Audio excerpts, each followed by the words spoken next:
And let's start off here with the economic picture, because I think at the end of the day, I think what we're seeing in this market, the equity market, at least in the bond market for that matter, is tied to where people think we are in this economic cycle and whether they think the Fed is going to sort of gum things up. Right. No, I agree with that. I think the big problem is you don't know. You've got a lot of uncertainty with regard to what's happening in Ukraine with the raising rates and how much that's really going to slow things down. But you've got this persistent inflation that's out there. And while we don't think we're going to sustain, 8-10% inflation rates, we do think it's going to be substantially higher than we've seen over the last several years. And that's something we haven't had to experience since 2007. So it'll be interesting to see where the Fed goes with this. What then do you do from a positioning standpoint as you think about some of the defensive nature that this market has taken as of late and the way that equities can perform in those higher inflation rate environments? Well, there's a couple things at work here from my perspective. One is that the dividend stocks, especially if you define them as dividend yielder stocks that say yield more than 2% or something that's much higher than the Russell 1000 value or the S&P, are really as cheap as they've been since the tech boom, right? So you've got valuation on your side, number one. Number two, you have a lot of these companies, like the fund we manage, which are actually growing their dividends. And this is going to be key to performing in an inflationary environment. So I highly encourage listeners to be considering dividend-paying stocks, especially ones that can grow, because I think they are going to be defensive and they're going to give you protection on inflation. There's so much in the market parlance to parse through. There's dividend-paying stocks, there's value, right? So how do you think about this growth versus value trade, or is that not the way to think about it right now? Well, I think that, the reality is growth became very, very expensive. And as you have rates going higher, people are going to be looking to lower the duration of their portfolios because high PE stocks, expensive stocks don't do well when you have inflation and sort of interest rates going up. So I think from that perspective, it totally favors value.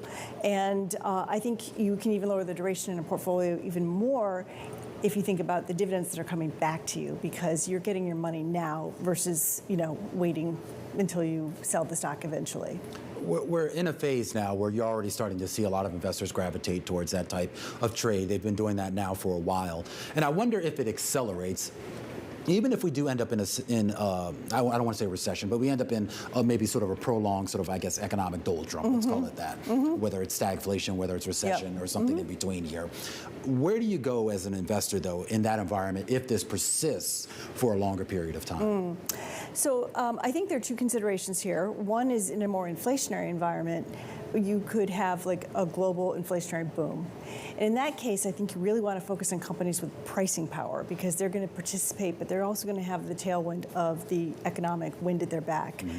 I think also if you enter a more stagflationary kind of environment where you have inflation higher, but you don't have that economic tailwind, that you're going to want to be in defensive stocks with pricing power. So the way we've managed the fund is to try and have a little of both here, where we feel that we can participate in both environments, but we are totally focused on a more inflationary picture going forward from here. How do you think about big tech and the valuations? With rates going higher, higher discount rates, the math says that the net present value should be lower. Yet from a balance sheet perspective, these are the highest free cash flow companies. They're raking it in, massive cash on the balance sheet. So how do you think then about the valuations from a rate perspective versus just the pure math of just massive free cash flow? Well, the sector that right now is just oozing free cash flow, and obviously it depends on what happens to the price of oil and gas. But if you look at any of these stocks, whether it's ConocoPhillips, Chesapeake Energy, Pioneer Natural Resources, all these companies have articulated the plan to return more cash to shareholders, not reinvest in their business other than keeping production more or less flat.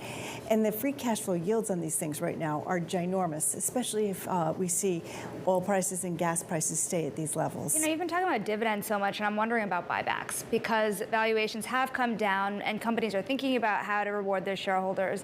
Is it enough to announce a buyback in this earnings season? I don't favor companies that do extensive buybacks well, and especially companies that are cyclical that do them, because I find that what happens is they're always buying back shares at the wrong time, at the wrong price. And so many times they end up coming back, after a slump and having to reissue, and it takes away all their flexibility.